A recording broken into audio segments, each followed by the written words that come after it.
रशियाचे राष्ट्राध्यक्ष Vladimir Putin हे भारतात दाखल झालेत। 2 दिवस पुतीन हे भारताच्या दौऱ्यावर आलेत। या दौऱ्यासंदर्भात दोन्ही देशांसाठी हा दौरा किती महत्त्वाचा आहे पाहूयात या स्पेशल रिपोर्टमधून।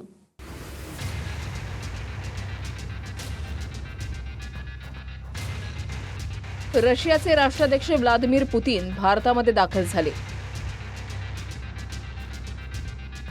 दिल्लीच्या विमानतळावर पंतप्रधान नरेंद्र मोदी पुतीन यांच्या स्वागतासाठी हजर होते।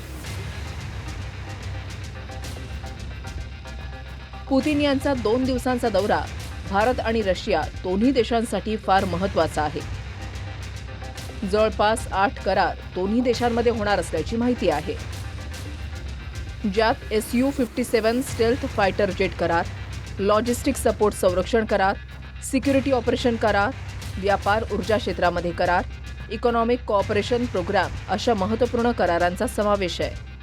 रशियासोबतचा आपला व्यापार, रशियासोबतच्या संरक्षणासंबंधितले वेगवेगळ्या प्रकारचे करार, रशियासोबतला एक प्रकारे ॲग्रिकल्चर, हेल्थ केअर सेक्टर आणि एनर्जी सेक्टर या संबंधितले सुद्धा वेगवेगळ्या प्रकारचे करार होण्याची शक्यता त्या ठिकाणी आहे। ॲग्रिकल्चर सेक्टर असेल, फार्मास्युटिकल सेक्टर त्या ठिकाणी असेल, हेल्थ केअर सेक्टर असेल, या भेटीच्या माध्यमातून भारत आणि रशिया यांचे संबंध मजबूत होतील। भूराजकीय परिस्थिती पाहता रशिया हा भारताच्या आणखीन क्लोज येईल आणि भारताचं स्ट्रॅटेजिक ऑटोनॉमीचं जे धोरण आहे ते आणखीन बळकट होईल, हेच एकूण या सगळ्या परिस्थितीवरून आपल्याला स्पष्टपणे दिसून येत आहे।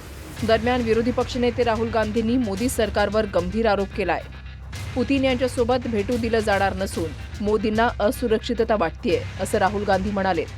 जो फॉरेन डिग्नेटरीज आते हैं या जब मैं कहीं बाहर जाता हूं तो सरकार उनको सजेस्ट करती है कि एलओपी से नहीं मिलना चाहिए। तो ये इनकी पॉलिसी है, ये हर बार करते हैं। जब मैं बाहर जाता हूं ये करते हैं, जब लोग यहाँ आते हैं मैं करता हूं।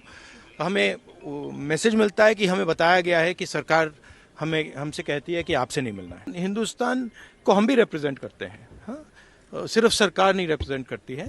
तो सरकार नहीं चाहती कि ऑपोजिशन के लोग बाहर के लोगों से मिले। ये ट्रेडिशन है, ये नॉर्म है, बट मोदी जी इस नॉर्म को फॉलो नहीं करते हैं। फॉरेन मिनिस्ट्री इस नॉर्म को फॉलो नहीं करती है। Thank you.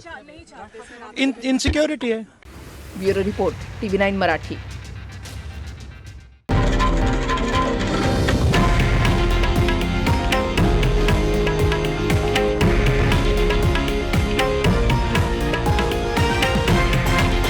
हे आहे देशातील नंबर 1 न्यूज नेटवर्क आणि आपण पाहत आहात TV9 मराठी, एकमेव।